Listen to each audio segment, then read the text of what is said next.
You're a reactor operator at the Chernobyl nuclear power plant, and you've never once believed the machine beneath you could kill you. It's April 25th, 1986, Friday evening. You've worked this plant for years, long enough that the hum of the turbines feels like breathing, long enough that you stop hearing it. You know reactor number 4 the way you know your own hands. Its rhythms, its patterns, the particular way the instruments settle when everything is running correctly. Tonight you're running a safety test, a routine procedure, the kind that's been attempted before without incident, designed to determine whether a coasting turbine can generate enough power to keep emergency systems running during a blackout. You've seen the protocol, you understand the parameters, you're not nervous, there's nothing to be nervous about. The test was supposed to begin during the day shift. A delay in the electrical grid pushes everything back by almost 12 hours. By the time conditions allow the test to proceed, it's late at night, and the crew handling it isn't the crew that spent the day preparing. You've inherited a situation shaped by other hands, governed by procedures written for circumstances that have quietly shifted beneath you. The reactor's power dropped dramatically during the delay, falling to near zero before operators managed to stabilize it at roughly 200 megawatts. The target was 700. You're operating far below the intended range, in a region of reactor behavior that experienced engineers know is unstable. But the test must proceed. The orders come from above.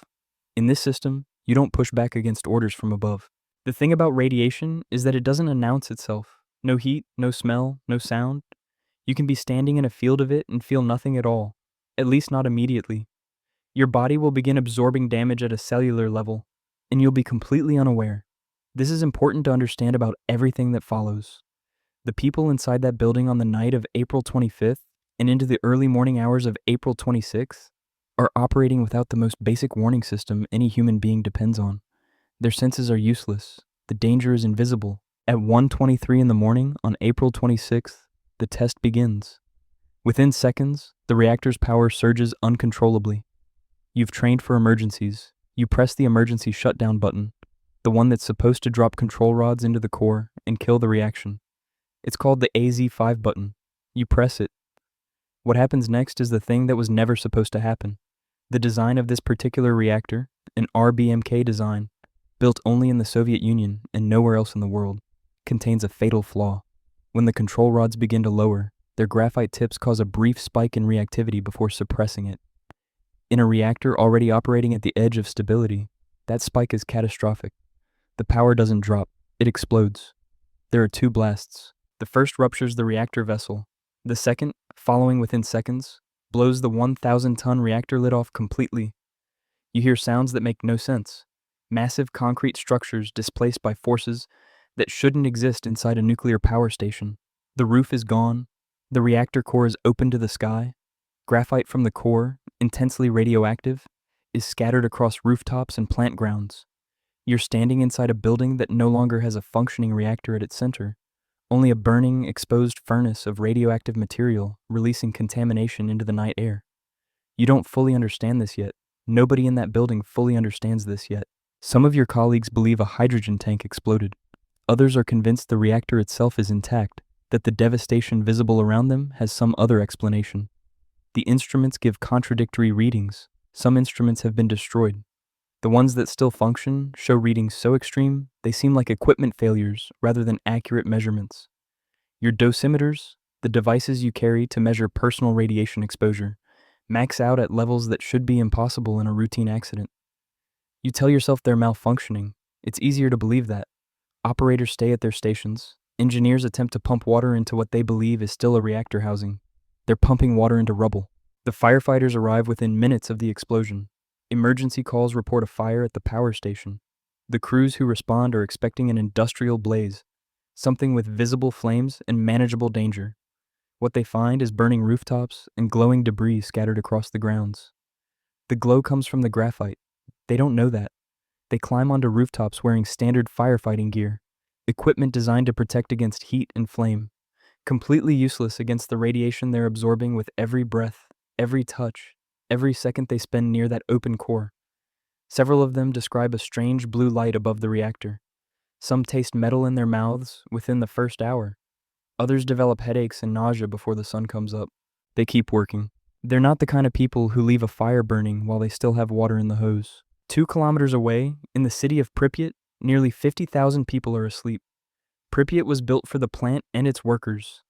A modern Soviet city, completed in 1970, with schools and hospitals and parks and an amusement park that was scheduled to open in 5 days for the May Day celebrations. When dawn comes, parents make breakfast. Children dress for weekend activities. Some residents look from their apartment windows and see smoke rising from the direction of the plant. A few walk outside to get a better view. The spring morning is warm and clear. People stand on balconies. Couples walk through the streets. Fishermen go to the river. Children play outdoors in the contaminated air, picking up fragments from the sidewalk that contain pieces of the reactor core. You understand the weight of this slowly, the way you understand any catastrophe. Not all at once, in stages, each stage worse than the one before it. At hospitals in Pripyat and the surrounding area, doctors begin seeing patients before sunrise. The symptoms are unusual: severe nausea, skin burns appearing without obvious cause, a particular kind of weakness that arrives fast and stays. Some workers who absorb the heaviest doses in the first minutes after the explosion arrive at the hospital believing they'll be discharged by morning, back at work within days. They're describing their symptoms to nurses who have rarely seen radiation sickness in clinical practice. The nurses treat them, change their clothing, clean their wounds. In doing so, some nurses absorb contamination from the patients they're helping. Nobody's protective equipment is adequate for what they're dealing with. Nobody knows yet that this is true. The evacuation of Pripyat is ordered on the afternoon of April 27th, more than 36 hours after the explosion. Residents are told to bring documents, food for 3 days, and essentials. They're told they'll return in a few days once the situation is managed. Most of them believe this. They lock their apartments. They leave furniture, photographs, toys, all of it behind. They board the buses that arrive in a convoy of more than 1,000 vehicles. The last residents leave by late afternoon.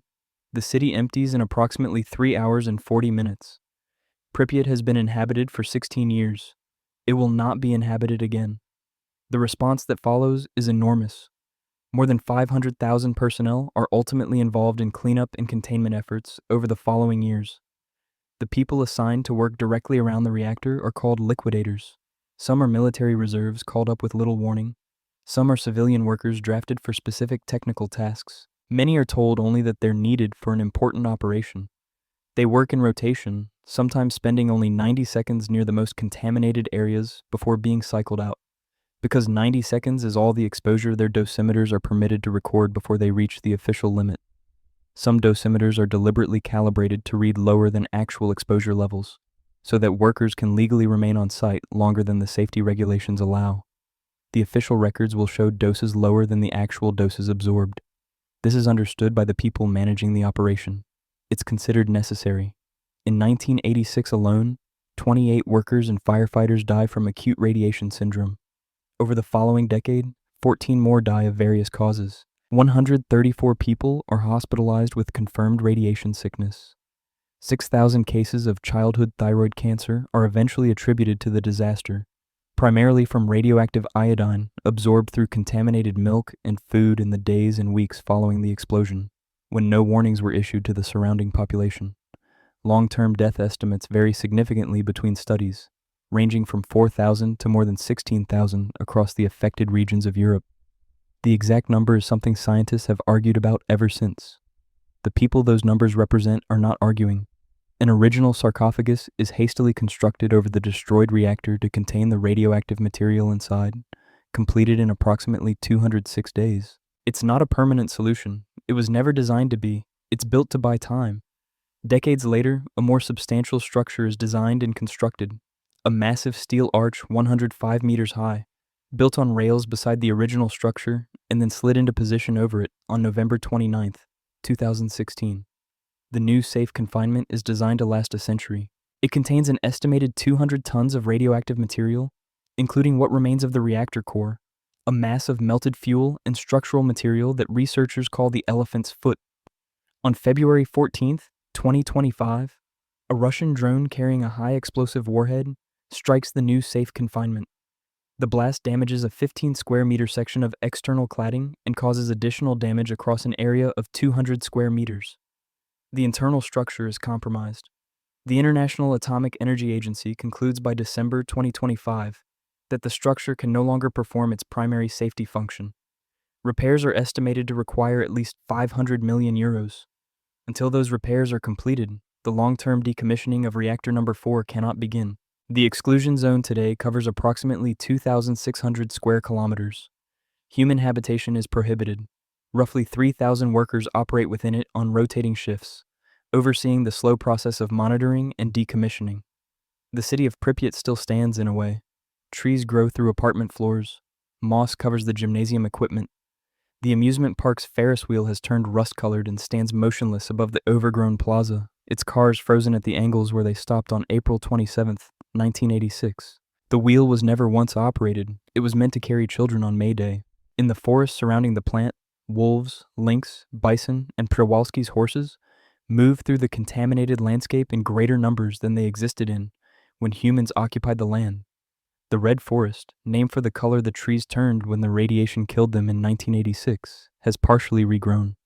The zone is simultaneously one of the most dangerous places on Earth and one of the most ecologically alive. You, the operator who pressed that button at 1:23 in the morning, lived with what you knew for years afterward.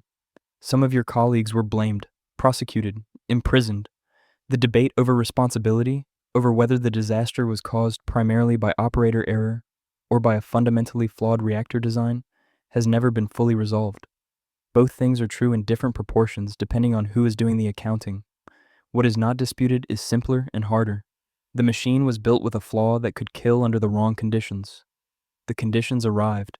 The people inside did not know they were the wrong conditions until the wrong conditions had already killed them.